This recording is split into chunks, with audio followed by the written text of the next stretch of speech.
I am here with your Caribbean updates. July 18th. Plantation, Kartel and Mavado on the same bill for the first time since 2008. Let that sit for a second. Good people, welcome back. Today in the Caribbean lane, we've got two stories that are really one story told twice. Legacy artists making deliberate moves to connect with the next generation, and a third that's pure numbers, but numbers that tell you something the headlines won't. Two of dancehall's biggest names are finally getting back on the same stage after almost 20 years of bad blood.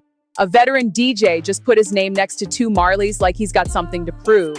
And one chart number is quietly embarrassing every new music can't compete argument we've heard all year. Let's get into it.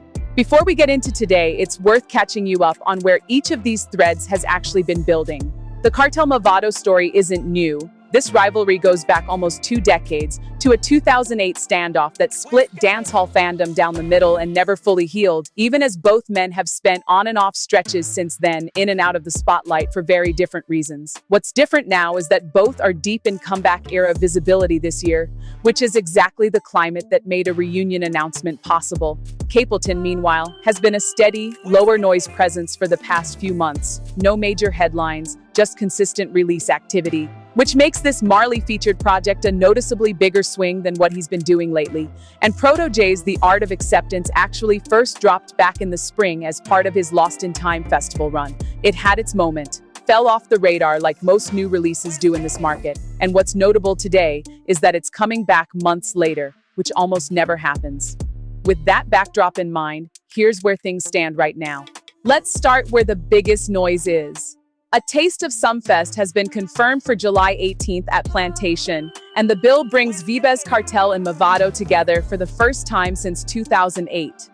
If you know dancehall, you know what that means. This rivalry didn't just shape a couple of albums, it shaped how an entire generation of fans picked sides. What's confirmed right now is the date, the venue, and both names on the same card. What's still unclear is whether we're talking a shared set, separate sets on one night, or something built specifically for the two of them to share. Either way, for two artists deep into comeback era visibility this year, this is about as high stakes as a single date gets. Watch what happens to ticket and resale pricing between now and July 18th. That's going to become its own story. Now, staying in that same lane of legacy artists making a statement, Capleton dropped Heights of Fire on June 26th, and he didn't do it quietly. Damian Marley and Stephen Marley are both on the project, plus rising roots artist Eesah. Think about that pairing for a second. A veteran dancehall DJ pulling two of the most respected surnames in reggae onto his own record. That's not a feature credit, that's a statement about reach. What's confirmed is the release date and the collaborators, straight from Capleton's own rollout. What we don't know yet is how it performs commercially, and that matters more than usual this year because 2026 has been brutal on new releases trying to hold chart position. The next 2 weeks of streaming data will tell us if Capleton's bet paid off. So that's the legacy and reunion side of today's Caribbean lane. But there's a third story that's quieter. No reunion, no headline collaboration, just a number that's actually more interesting than it sounds.